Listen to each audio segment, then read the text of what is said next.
طبرانی کی ایک صحیح روایت ہے، ابو العاص ثقفی نبی صلی اللہ علیہ وسلم سے روایت کرتے ہیں، آپ نے فرمایا روزانہ آدھی رات کے وقت آسمان کے دروازے کھول دیے جاتے ہیں اور ایک پکارنے والا فرشتہ پکارتا ہے کوئی دعا کرنے والا جس کی دعا قبول کی جائے، کوئی سوال کرنے والا جس کا سوال پورا کیا جائے، کوئی مصیبت زدہ جو دعا کرے اور اس کی مصیبت دور کر دی جائے. یعنی آدھی رات کے بعد دعائیں قبول ہونے لگ جاتی ہیں.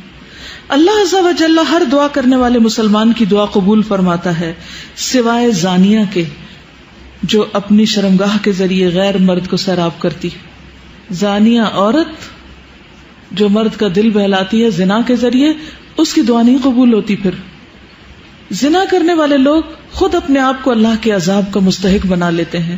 عبداللہ بن عباس کہتے ہیں رسول اللہ صلی اللہ علیہ وسلم نے فرمایا جب کسی بستی میں زنا اور سود عام ہو جائے تو گویا اس بستی کے لوگوں نے اپنے آپ کو اللہ کے عذاب کا مستحق بنا لیا کہ ان پر کسی بھی طرح کا عذاب آ جائے. پھر اسی طرح زانی کو دنیا میں بھی اللہ کی طرف سے سزا مل کے رہتی ہے. یعنی ایک ایسا جرم ہے کہ جس کی سزا دنیا میں بھی ملتی ہے.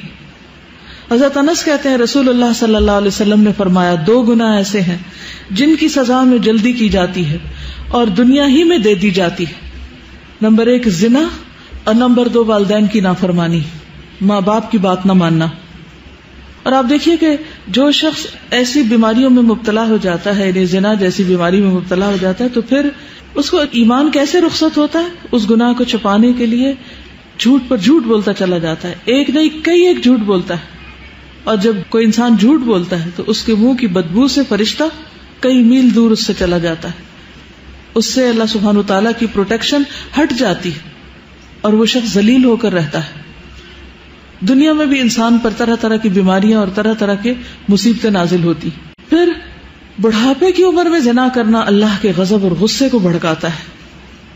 اللہ تعالیٰ قیامت کے دن 3 لوگوں سے بات نہیں کریں گے غصے کی وجہ سے، اور نہ جنت میں داخل ہونے کے لیے پاک کریں گے. ابو معاویہ حدیث کے راوی نے کہا اور نہ ہی اللہ سبحانہ وتعالیٰ ان کی طرف نظر کرم فرمائیں گے اور ان کے لیے دردناک عذاب ہے. نمبر 1 بوڑھا زانی، دوسرا جھوٹا حکمران، اور تیسرے متکبر فقیر. پھر اسی طرح جس بستی میں زنا عام ہو جائے وہاں موتیں بہت ہونے لگتی، موت کی کثرت ہو جاتی، قتل کی کثرت ہو جاتی. پھر اسی طرح کسی بھی غیر حاضر شخص کی بیوی سے زنا کرنے والے شخص پر اللہ تعالیٰ قیامت کے روز ایک سانپ مسلط کر دیں گے. یعنی کسی عورت کا شوہر کہیں گیا ہوا ہے اور ظاہر ہے کہ ہسبینڈ کا یہ کام ہے کہ بیوی کو پروٹیکٹ کرے اور وہ اکیلی ہے، تو اس کو اکیلا پا کر کسی نے اس کے ساتھ اگر برائی کی تو ایسا شخص قیامت کے دن اس انجام سے دوچار ہوگا. عبداللہ بن عمرو کہتے ہیں رسول اللہ صلی اللہ علیہ وسلم نے فرمایا جو شخص کسی غیر حاضر آدمی کی بیوی کے بستر پر آ کر بیٹھتا ہے اس کا انجام اس شخص جیسا ہے جسے قیامت کے روز زہریلے سانپوں میں سے ایک سانپ ڈسے گا. پھر ہمسائے کی بیوی سے زنا کرنے کا عذاب یا اس کی سزا کسی بھی دوسری عورت کے ساتھ زنا کرنے سے 10 گنا زیادہ ہے، کیونکہ ہمسایوں کا حق ہمسائیگی بھی پامال کیا گیا. حضرت مقداد بن اسود کہتے ہیں رسول اللہ صلی اللہ علیہ وسلم نے اپنے صحابہ سے دریافت فرمایا زنا کے بارے میں تمہارا کیا خیال ہے؟ صحابہ نے عرض کی زنا کو اللہ اور اس کے رسول نے حرام قرار دیا ہے، لہذا وہ قیامت تک حرام ہے. پھر آپ صلی اللہ علیہ وسلم نے صحابہ کرام سے فرمایا ایک آدمی اگر 10 عورتوں سے زنا کرے تو یہ گناہ اس سے کم ہے کہ آدمی اپنے ہمسائے کی بیوی سے زنا کرے. ہمسائے کی بیوی سے زنا ایک تو حق ہمسائیگی پامال ہوتا ہے، اس کے علاوہ کیا وجہ ہے کہ اس کو کیوں زیادہ برا کہا گیا؟ اعتماد کا رشتہ ہوتا ہے اور ساتھ ساتھ گھر ہوتے ہیں نا، تو سارے راز معلوم ہوتے ہیں، کس دن کون اکیلا ہے، کون گھر میں ہے نہیں ہے. پھر اسی طرح تانک جھانک کے مواقع بھی ہوتے ہیں اور کئی طرح کی خرابیاں اس میں آ جاتی.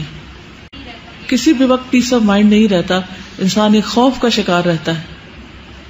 کیا آپ کو پتا ہے کہ آخرت میں ایسے شخص کا انجام کیا ہے؟ کسی کو معلوم ہے؟ جو دنیا میں زنا کرتا ہے قیامت کے دن اس کا انجام کیا ہے؟ شابش.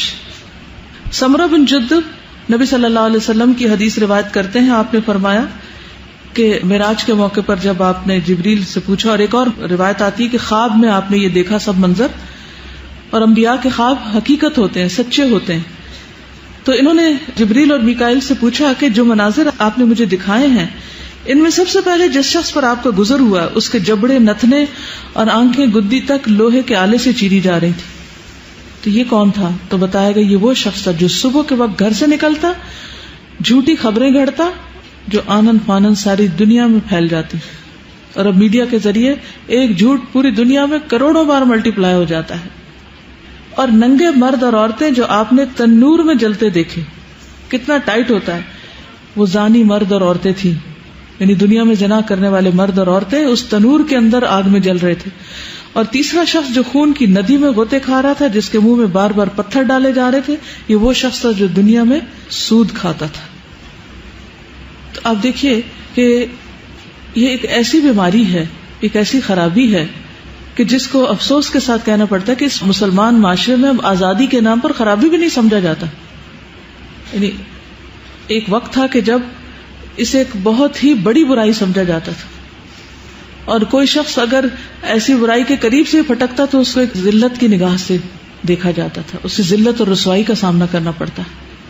لیکن اب آپ دیکھتے ہیں کہ عموماً لوگ اس کو برا نہیں سمجھتے یا معمولی سمجھتے، کہتے اچھا کر لیا غلط کام، پھر توبہ کر لیں گے، معافی مانگ لیں گے.